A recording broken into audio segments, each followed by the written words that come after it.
Keamanan juga dia juga bagus, terus peluang ekonominya juga tinggi, apalagi pendidikannya juga di sana bagus ya Kak ya. Kalau menurut saya sih sebenarnya 50-50 ya, kalau mengenai kabur aja dulu gitu. Karena kalau kita lihat secara ekonomi, emang kerja di luar itu sangat menguntungkan ya. Katakanlah kamu kerja sebagai dishwasher aja di Amerika Serikat. Mereka bisa dapat kalau di rupiah kan 40 juta.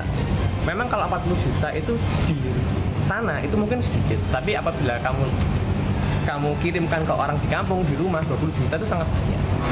Enggak juga sih Mbak, karena kita harus mencintai Indonesia juga kan.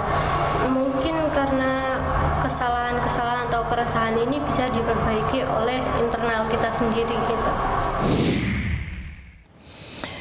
Saya masih bersama dengan Dr. Yorga Permana. Ia lulusan ITB, lalu melanjutkan S2-nya di Belanda dengan apa risetmu? Ekonomi inovasi. Ekonomi inovasi, lalu kemudian S3-nya di London School of Economics, Inggris dengan demografi ekonomi. Ya. Yorga, kita berbicara soal tagar kabur aja dulu gitu. Tadi Yorga sudah mengatakan plus minusnya. Boleh kabur, tapi siap. Ya. Skill atau memiliki keahlian yang memang sungguh-sungguh dibutuhkan di negara maju. Ya. Supaya dia tetap bisa kompetitif gitu kan kira-kira. Dan tetap berkontribusi. Dan tetap bisa berkontribusi. Tetapi juga jangan kabur dulu karena Indonesia juga masih menjadi negara yang memberikan harapan.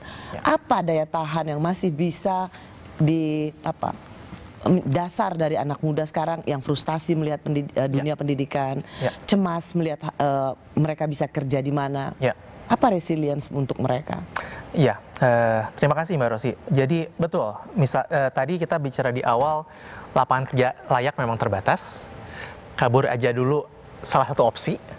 Tapi apa sih yang harus disiapkan anak muda gitu ya Mbak ya? Karena ini juga penting gitu menghadapi dunia yang penuh ketidakpastian tadi, kondisi Indonesia saat ini. Saya melihat ada dua Mbak yang bisa kita lihat. Pertama tentang peluang yang ada Mbak.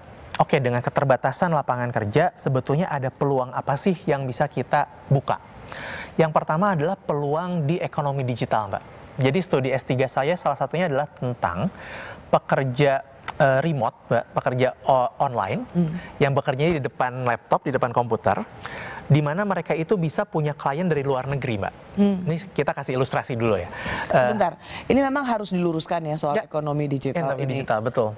Karena kemudian orang menangkap dengan mudah ya ekonomi digital ya content creator, influencer, kemudian membuat konten-konten stage sana, stage sini, memiliki banyak followers dan itu kemudian memang mendatangkan uang dengan mudah. Terlihat instan ya. Tetapi bukan itu yang kamu maksud. Tapi bukan itu Mbak. Jadi kan sebenarnya penopang ekonomi itu adalah yang bisa memberikan nilai tambah.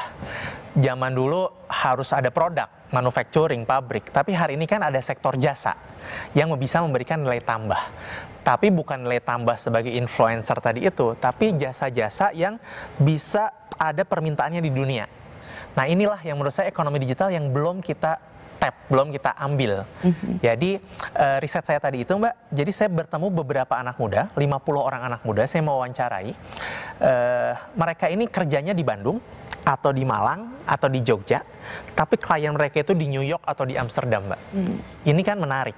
Mereka ini jago coding, mereka ini jago desain grafis pakai Canva, mereka ini virtual assistant, klien mereka di luar negeri. Nah ini kan opportunity yang di-tap. Ketika saya mewawancari mereka, ya ini opsi bekerja saat ketiadaan ngelamar kerja di kota mereka, karena mereka punya skill set itu, mereka jadi bisa mencari peluang dari luar. Klien-kliennya dari luar negeri. Dan bawa uang.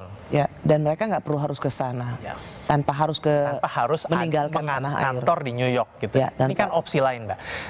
Ukurannya masih kecil, tapi bagaimana jika kita berpikir ini kita institusionalisasikan, Mbak. Ini kita jadikan kebijakan, ini jadi arah pendidikan kita ke sana. Jadi ada peluang-peluang yang belum kita ambil, bagaimana membekali adik-adik ini dengan kompetensi digital. Jago coding, jago melihat tadi peluang di luar sana ada apa.